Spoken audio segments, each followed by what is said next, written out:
Hi, I'm Chuck. Hi, I'm Scott, and welcome to What About? So Scott, what about handbooks? Well, that's a good question there, Chuck. Handbooks are sometimes seen as a great thing, sometimes seen as a royal pain in the butt to most employers. Handbooks are good in the sense that they allow the employer to set boundaries for their employees, and it also gives employees the opportunity to say, hey, what can you as an employer expect from me, and what can I expect from you? Handbooks, Chuck, are kind of it's a living document. It has to be validated every 2 to 3 years or it becomes worthless. The Department of Labor changes their employment code roughly 1,200 times each year. So in order to be able to stay on top of it and have the most current regulations in your handbook so you're on track and mitigating risk the most, you got to have a handbook that hasn't been uh, over the age of 3, shall we say. So what's the basic outline for a handbook? I mean, just not all the details, but we don't have enough time, Yeah, obviously. But yeah. just the top Top two or five three. or eight topics or chapters that have to be. I mean, Yeah. there's absolutely have to be in an employee handbook. Well, that's a good question, Chuck. I would say the top 3 to save some time is one, the handbook has to have at-will segments. Okay, at-will employment is very important. The next thing, it has to have the basic federal boilerplate rules, such as Family and Medical Leave Act, Americans with Disability Act, those kind of federal things. And third, and most importantly, is an acknowledgement page at the bottom of the, or at the end of the handbook that allows the employee to say that they've had an opportunity to ask questions, they understand, they abide, and here's the signature. So, God forbid something happens, you can always go back and say, there's your signature. You said you understood it. Sure.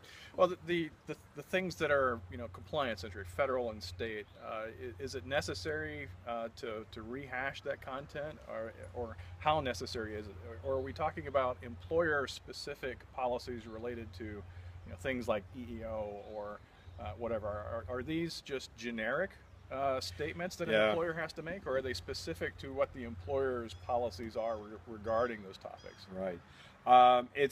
It's boilerplate. You just have to have it. So if you ever get called up by the Department of Labor, EEOC, you can say, there it is. I've shown it to you. Now, another important part is a lot of employers go, well, hold on now. I got to put everything about my culture, what I feel about the people. Yeah, I was going and to then ask you have, about that. yeah, and then you have a handbook that's 75 Employer pages long. specific.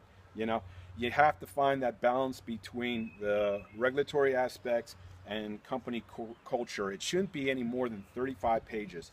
A handbook that's more than 35 pages becomes a very expensive paperweight. So a handbook should be, what you're saying is a handbook should be very policy centric, not necessarily procedural centric, not necessarily a tool for employee collaboration and culture building or anything like that. It's No. very much a policy document. Exactly. Okay. It's here to let the employee know what is expected of them and what can be expected from the employer. Now, of course, me as a technologist, Yep. a programmer And a smart from one, way too. back when, I have to ask: is there any kind of trend or standard in today's world for delivering a handbook in electronic form?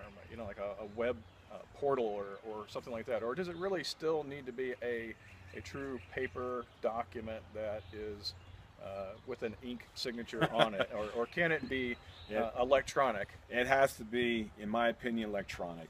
There are so many reasons why electronic or soft copy is better than hard copy. Ease of changing of the handbook, costs. In today's environment, people are trying to save money, and printing off, let's say, 100 handbooks gets very expensive.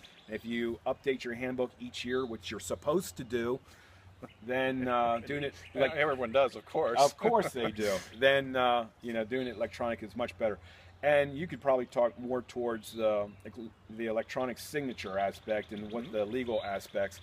But having that on a database, if there's ever a disaster, it's in the cloud somewhere or an off-site location. You're good to go. Sure, yeah. So, and it makes sense. It's the changes, the volume and frequency of the changes that you were talking about, Sure. at the federal and state and the company level as well.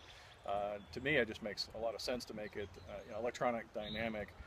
and more of a continual process than a document that's signed on the day the employee starts, Right. And then pretty much forgotten after Right. that. Well, I mean, a prime example at the help desk. The help desk, all our documents are electronic, as you know. You put them there. Yeah, good point. So it's one of those things where when a client calls up and says, "Hey, I need to have you review my handbook," or heck, I even need a new handbook because mine's 5 years old. It's point, click, and shoot, and it's up to date. Everything's current because we have our legal team look at them each year, and it's just a good thing. Maybe Sure. you should talk about the validity or the legal aspect of the electronic signature. Yeah, that's a good point. We had to address that in my prior company, and we did, of course, document electronic signatures particularly in onboarding. And there's a lot of misconceptions, a lot of myth around electronic signatures in any form or fashion. But basically, a signature of any kind, electronic or ink on paper, is a capture of an intent to accept or acknowledge, that kind of thing. And the way that the e-signature law reads is basically you have to do reasonable precautions for ensuring that you're capturing the signer's intent. Okay. So in electronic form, that could be a number of things. That could be having them type in their full name, or putting in their password, Right, capturing the IP address from their browser, any number of things. They're all valid in terms of what the courts will accept. That's across all 50 states. That's a federal standard. Okay. So it is universal across the United States. Now, outside the United States, of course, it's going to vary from country to country, but most countries will recognize some form of electronic signature. Excellent. Excellent.